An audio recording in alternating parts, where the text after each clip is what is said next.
Hello foodies, welcome to my channel. ఈరోజు మనం creamy white sauce mushroom పాస్తాని ఎలా చేసుకోవాలో చూద్దాం. ముందుగా ఒక బౌల్ తీసుకొని అందులో వాటర్ వేసి పాస్తాని ఉడికించుకోవాలి. ఇలా ఉడికించిన పాస్తాని వడగట్టుకొని పక్కన పెట్టేసేయాలి. ఆ తర్వాత ఒక బౌల్ తీసుకొని అందులో 1 టేబుల్ స్పూన్ బటర్ అండ్ అలాగే 2 టేబుల్ స్పూన్ ఆయిల్ వేసి హీట్ చేయాలి.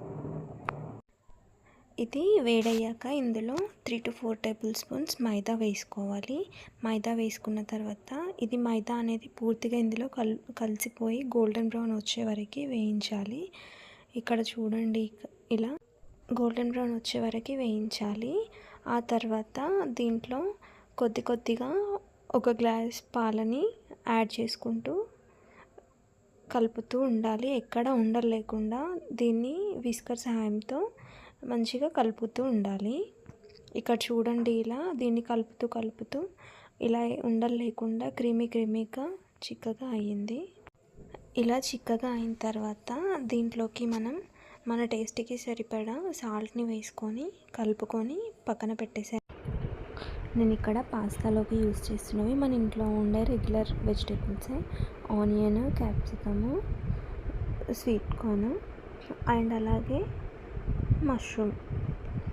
ఇక్కడ మష్రూమ్ చిన్నగానే ఉన్నాయి కాబట్టి నేనేం కట్ చేయట్లేదు.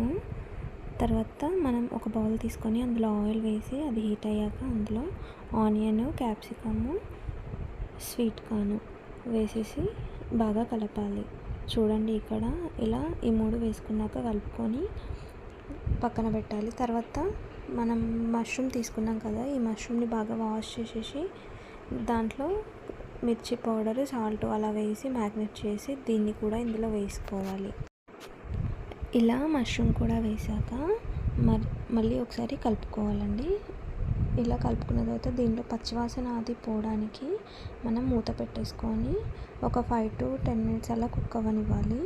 చూడండి, ఇక్కడ ఇలా వాటర్ కూడా వెళ్ళిపోతుంది మష్రూమ్లో నుండి.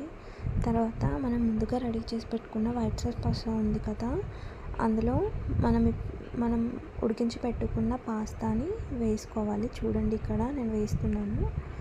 తర్వాత మనం పాస్తా వేసుకున్నాక అందులోనే మష్రూమ్ మిక్స్చర్ కూడా వేసేసుకోవాలి. Vegetables and mushroom mixture. చూడండి, ఇక్కడ ఈ 2 కూడా నేను వేసేస్తున్నాను. ఇక్కడ వేసేసాను. ఇవి వేసాక వీటిని బాగా కలుపుకోవాలి. ఫ్లేమ్ కొంచెం తక్కువగా పెట్టుకొని వీటిని బాగా కలుపుకోవాలి. చూడండి, ఇక్కడ క్రీమీగా ఎలా వచ్చిందో పాస్తా. రెడీ అయిపోయిందండి pasta, mushroom white sauce pasta. చూడండి, ఇక్కడ నేను ప్లేట్లోకి తీసుకుంటున్నాను మన creamy white sauce mushroom pasta. దీనికి టేస్ట్ రావాలంటే ఇంకొంచెం పెరి మిక్స్ వేసుకోవాలండి. చూడండి, ఫైనల్గా